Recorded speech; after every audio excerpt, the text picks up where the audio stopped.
데일리 베스트 뉴스를 시작하겠습니다. 고건 전 국무총리가 탄핵당한 박근혜 전 대통령의 무능과 오만 등을 비판하면서 박 전 대통령을 만든 보수 정치권에도 쓴소리를 했습니다.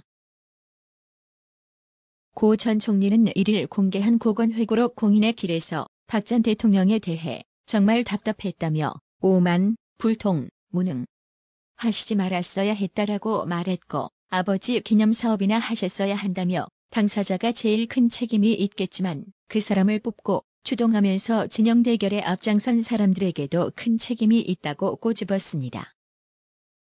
고 전 총리는 또 박근혜를 검증 안 하고 대통령으로 뽑은 것 아니냐며 보수 진영이 이기기 위해서는 이렇게 해야 한다는 진영 대결의 논리이고 결과이다라고 했고, 중도 실용을 안 한 것이라고 지적했습니다. 고 전 총리는 지난해 본격적인 촛불 전국 도래 직전 박 전 대통령에게 진언했던 일화도 소개했습니다. 그는 2016년 10월 30일 당시 박근혜 대통령 초청으로 청와대에서 사회 원로 몇 명과 함께 차를 마시면서 국민의 의혹과 분노는 한계점을 넘어서고 있다, 성역 없는 수사를 표명하고 국정 시스템을 혁신해서 새로운 국정의 모습을 보여달라고 진언했다고 했습니다. 그러나 이를 받아들이지 않아 결국 촛불 집회가 일어나고 탄핵안이 발의, 가결됐다고 말했습니다.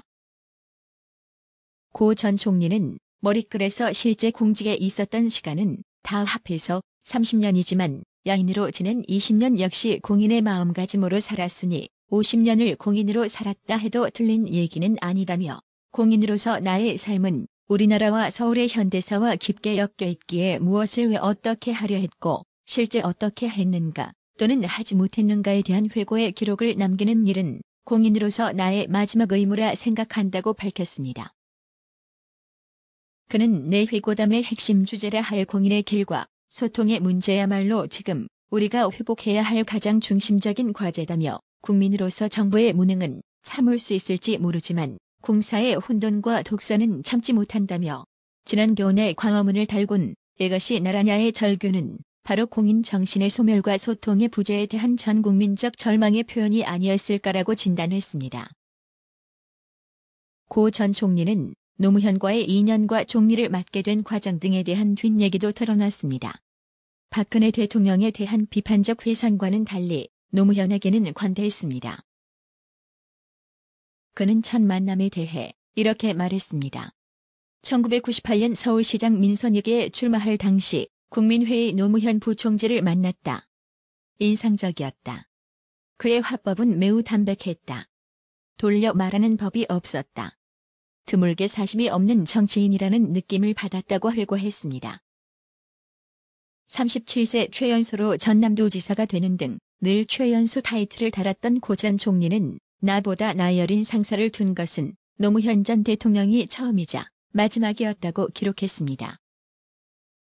그는 노무현 대통령이 당선자 시절 총리를 제안하면서 개혁 대통령을 위해선 안정 총리가 필요하다 했고, 완강히 고사에도 물러설 기색이 아니었다면서 해임 재청권뿐만 아니라 실질적 내각 인선까지 맡아서 해달라면서, 다만 법무부 장관은 이미 생각해둔 사람이 있다고 했는데 나중에 보니 강금실 변호사였다고 뒷얘기를 소개했습니다. 노무현 탄핵 당시 권한대행을 맡았던 시절에 대해서는 내 인생 가장 길었던 63일이라고 표현했습니다. 그는 노 전 대통령이 탄핵 소추에서 복귀한 날 청와대로 들어가 이제 강을 건넜으니 말을 바꾸십시오라고 사의를 표명했다면서, 그런데 사흘 후 새 장관들에 대해 임명 제청을 해달라고 해서 거절했더니 비서실장을 두세 번 보냈고, 마지막에는 내 사표를 노 대통령에게 전달했다며 완전히 영린을 건드린 것이라며 노무현과 관계가 틀어진 배경을 설명했습니다. 노무현이 2006년 12월 고건 총리가 양쪽을 다 끌어당기지 못하고 스스로 고립됐다, 결과적으로 실패한 인사라고 말한 데 대해서도 입장을 밝혔습니다. 완전히 사실과 다르다. 여야를 아울러서 국정을 수행한 건 나다. 내가 물러난 지 2년 후 노무현 대통령이 그런 발언을 했을 때는 노 대통령 본인이 고립됐던 건 사실인가 보다. 노 대통령 스스로 고립된 거다. 나는 총리를 그만둔 지 몇 년 후 얘기다. 시계열에 대한 착각이 있었던 게 아닌가. 내가 총리일 땐 여야정 협의가 잘 됐다고 기록이 남아있다고 해명했습니다. 17대 대선 불출마를 선언한 이유도 비교적 솔직하게 털어놨습니다. 고 전 총리는 제일 큰 불출마 요인은 중도 실용의 기치를 내걸고 내 정치 세력을 못 만든 것이고 또 하나는 호남 출신의 한계론이라고 말했습니다.